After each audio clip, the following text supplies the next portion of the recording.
Beginning డేస్లో చాలా almost బాగా స్ట్రగుల్ అయ్యారు, డోర్ టు డోర్ అంటే ఆఫీస్ టు ఆఫీస్ తిరిగిన సందర్భం అవును కదా, మీరు ప్రయత్నాలు చేశారు.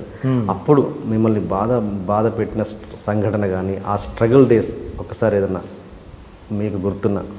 యాక్చువల్గా అది మీరు స్ట్రగుల్ అంటున్నారండి, మేము స్ట్రగుల్ అనుకోను. నేను ఇలా అదే యాక్చువల్గా ఏదైనా అది మనకి ఇష్టమైన పని, ఒక డ్రీమ్ చేయాలంటే అది స్ట్రగుల్ ఎలా అవుద్ది? ఓకే ఓకే ఆ సుఖమైన పని ఫోర్స్ చేసేసి నన్ను యాక్టర్ ఎవరో ఇంట్లో పంపిస్తే అప్పుడు ఇదేంటి నేను అని మన గోల్ అది beautiful experience, it's not a struggle. Okay ఆ అందమైన ఎక్స్పీరియన్స్ని ఏదైనా ఇప్పుడు సపోజ్ మీరు అన్నారు కృష్ణవంశీ గారు ఆకలితో ఉన్నారని అది అదొక గుర్తుంచుకోపోయినాక ఏదైనా సరే ఇప్పుడు అది నేను స్ట్రగుల్గా ఎప్పుడు ఫీల్ అవ్వాలి. యాక్చువల్గా దాంట్లో మీరు గుర్తుండిపోయే సంఘటన ఒకటైనా ఉంటుందిగా, ఆ ఆఫీసులో చుట్టూ తిరిగినప్పుడు చిన్న ఏమంటే ఇప్పుడు అది న్యాచురల్ అవుద్దండి ప్రతి చోట. ఇప్పుడు ఒక 100 మంది ఆర్టిస్టులు వెళ్తుంటారు ఆఫీస్కి, అందరికీ జవాబు చెప్పాలి, అందరితో చేయాలి. ఎవడో ఒకటి ఇసుక్కుంటాడు కో డైరెక్టర్, ఎలా ఇప్పుడు ఎందుకు ఇప్పుడు కుదరదు డైరెక్టర్ మీట్ అవ్వడం, అలా అటువంటివి ఉన్నాయి చిన్నవి. బట్ ఆ టైంకి ఫీల్ అయ్యి తప్పించి ఇట్స్ ఎ ప్రాసెస్. అప్పుడు బాధపడతాం, తర్వాత కరెక్టే కదా. ఇప్పుడు ఆఫీస్కి బోలెడు మంది వస్తుంటారు, అందరికీ జవాబు చెప్పి అందరికీ ఇచ్చేయాలని. సో పెద్దగా అలాగా నాకు పర్టికులర్గా ఏమైపోయిందని నాకు నా ఫ్రెండ్స్ డైరెక్టర్లు అయిపోవడం, వాళ్ళతో ఉండడం వల్ల నాకు అంత బ్యాడ్ ట్రీట్మెంట్ నాకు పెద్దగా జరగలే. అసోసియేట్లు ఫ్రెండ్స్ అవ్వడం, కో డైరెక్టర్లు నా వాళ్ళే పట్టపడి డైరెక్టర్లు అయిపోవడం. నాకు బిగినింగ్లో ఏమైందంటే నాకు పోసాని కృష్ణమురళి తను చెన్నై వచ్చాడు, తెలుగు ఏదో చదువుకుని ఎంఏ చేసి వచ్చాడు. వచ్చి ఏం చేయాలనుకుని ఏదో రైటర్గా పరుచూరు గోపాలకృష్ణ గారి దగ్గర జాయిన్ అయ్యాడు అసిస్టెంట్గా. నాకు ఆపోజిట్ రూమ్ పోసాని. ఓకే, అతను పొద్దున్న లేపితే చిన్న మెష్లాగా చిన్న విండోలాగా ఉంటుంది అన్నమాట, చిన్న అక్కడి నుంచి అతను లేపితే ఇలా లేచేవాడు అన్నమాట. ఏంటంటే పాపం 3 వరకు ఫేర్ చేసేవాడు. గోపాలకృష్ణ గారు వెంకటేశ్వర గారు రాసిని 3 ఫేర్ చేసి పడుకునేవాడు. ఆ 2 అవర్స్ స్లీప్ ఉండేది తనకి. తను ఫ్రెండ్ అయ్యి తన ఇన్సిడెంటే పరుచూరు నాకు ఎక్కువ ఆఫీసుల చుట్టూ తిరగడం కన్నా Paruchuru brothers top writers whole industry వాళ్ళ ఆఫీస్కి వచ్చేవారు. డైరెక్టర్లు కానీ ప్రొడ్యూసర్లు కానీ కో డైరెక్టర్లు ట్రై చేసేవాళ్ళు కానీ లేకపోతే ఆ సినిమాకి సంబంధించిన వాళ్ళందరూ. సో నూతన్ ప్రసాద్ గారి ఇంటి పైన పరుచూరు బ్రదర్స్ ఆఫీస్ అక్కడ, ఆ పక్కనే సూర్య మన హీరో సూర్య వాళ్ళు ఇల్లు మాట.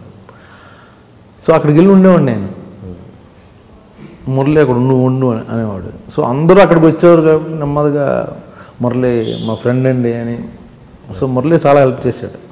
అలాగే పరుచూరు బ్రదర్స్ చాలా హెల్ప్ చేశారు నాకు. వెంకటేశ్వర గారు, గోపాలకృష్ణ గారు వాళ్ళు క్లోజ్ సర్కిల్లో డైరెక్టర్లు, వాళ్ళు చెప్తే పెట్టేసుకునేవాళ్ళు. ఇప్పుడు మన వై నాగేశ్వరరావు గారు కానీ వీళ్ళ సినిమాల్లో నన్ను దూరి చేసేవారు. పోసాని గారు అప్పటి నుంచి రెబలేనా ఆయన మనస్తత్వం? అప్పుడు మొదటి నుంచి అలాగా అక్కడే ఉండి స్ట్రగుల్ అవుతూ తను రైటర్గా ఉంటూ మళ్ళీ ఎక్కడో తను పిహెచ్డీ చేయడానికి మళ్ళీ చెన్నై యూనివర్సిటీకి వెళ్ళి తిరిగి అంత స్ట్రగుల్ అయ్యాడు.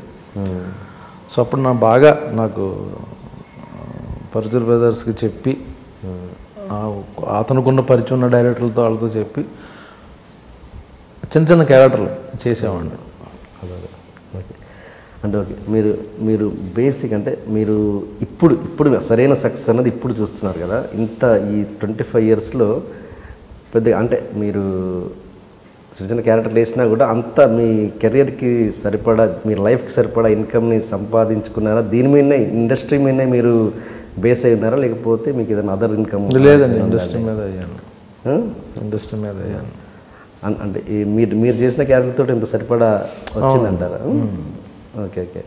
ఇప్పుడు సరైన బ్రేక్ కదా ఇప్పుడు అంటే. ఓకే, ఇంకేమైనా అదర్ ఉన్నదా? లేదు. ఓకే. మీరు పెద్దగా అంటే మీ క్యారెక్టర్ చూస్తుంటే పెద్దగా చొచ్చుకుపోయే రకం కాదు, పెద్దగా మస్కాలు కొట్టి చేసే క్యారెక్టర్ అయితే మీరు అస్సలు కాదని క్లియర్గా అర్థమవుతుంది. ఎలా గెట్ ఆన్ అవ్వగలిగారు ఇండస్ట్రీలో? జెన్యూన్గా ఉంటే వర్కౌట్ అవుద్దని మేబీ లేట్ అవ్వచ్చు. ట్రూత్ఫుల్గా, జెన్యూన్గా, సిన్సియర్గా ఉంటే ఎవరితోనైనా సరే. మస్కా కొట్టేసి లేదా పడేసి అనేది అది షార్ట్ టైం సక్సెస్ అండి. అది మేబీ 1-2 ఇయర్స్ పడపడ రావచ్చు. ఆ తర్వాత నీ గురించి తెలిసిపోద్ది అవతలవాడికి. We can't pretend that long. So జెన్యున్గా ఉంటే సరిపోద్ది కదా. బెస్ట్ గేమ్ ఏంటంటే ఆ గేమ్లు ఆడడం అంటారు లైఫ్లో. Fair game is the best game. ఫెయిర్గా ఉండు, ఎప్పటికైనా వస్తుంది. ఎప్పటికైనా లేట్ అయినా సరే తర్వాత రియలైజ్ అవుతారు, వస్తుంది. సో మీ టైం ఇప్పటి నుంచి స్టార్ట్ అయినానికి వచ్చాక ఇంకా ఎక్కడ బ్రేక్ లేకుండా ఇప్పుడు బాగుంది. బట్ అప్పుడు ఏదో బాగుంది కదా అని నేను యాక్చువల్గా నేను బుద్ధిస్ట్ని కాదు కానీ బుద్ధిజం ఫిలాసఫీ ఒకటి ఫాలో అవ్వడం వల్ల నేను ఆ ఫిలాసఫీ ఏం చెప్పొద్దంటే హై లైఫ్ కండిషన్స్, మనిషికి లో పీరియడ్ హై పీరియడ్ ఏదో ఉంటుంది, కూర్చుని ఆడవద్దని చెప్తుంటుంది ఆ ఫిలాసఫీలో. ఒక ప్రాబ్లం ఉంది, 10 రోజులు ఏడుస్తూ కూర్చుంటాం, బాధపడతాం, ఇది బట్ 11వ రోజు ఆ ప్రాబ్లం సాల్వ్ అయిపోద్ది. బట్ ఈ 10 రోజులు ఎందుకు ఏడ్చావు నువ్వు, నీకు తెలుసు కదా 11వ రోజు అయిపోద్దని. సో ఆ ఫిలాసఫీ వల్ల నేను ఎప్పుడు నా ఫ్యూచర్ ఉంది అని నేను కృంగిపోలా.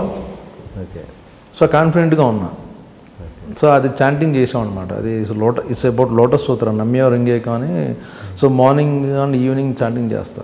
దానివల్ల నాకు ఇప్పుడు సక్సెస్ వచ్చిందని ఎగిరిపోవడం లేదు, అలాగ ఫ్లాప్ కదా అని లేకపోతే ఏం బాగుంటలేదని కూర్చొని ఆడవడం జరగలేదండి. మీరు బుద్ధిజంకి అట్రాక్ట్ అవ్వడానికి ఏంటి రీజన్? నా వైఫ్ తను బాగా ప్రాక్టీస్ చేస్తుంది. ఓకే. సో దాని ద్వారా నాకు కూడా చెప్పడం చూడడం నచ్చింది నాకు.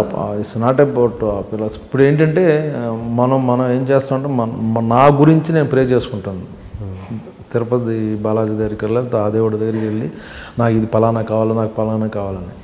ఈ ఫిలాసఫీలో ఏంటంటే ఎదుటి వాళ్ళ గురించి కూడా వాళ్ళ హ్యాపీనెస్కి నువ్వు ప్రే చేస్తే యూ గెట్ బెనిఫిట్.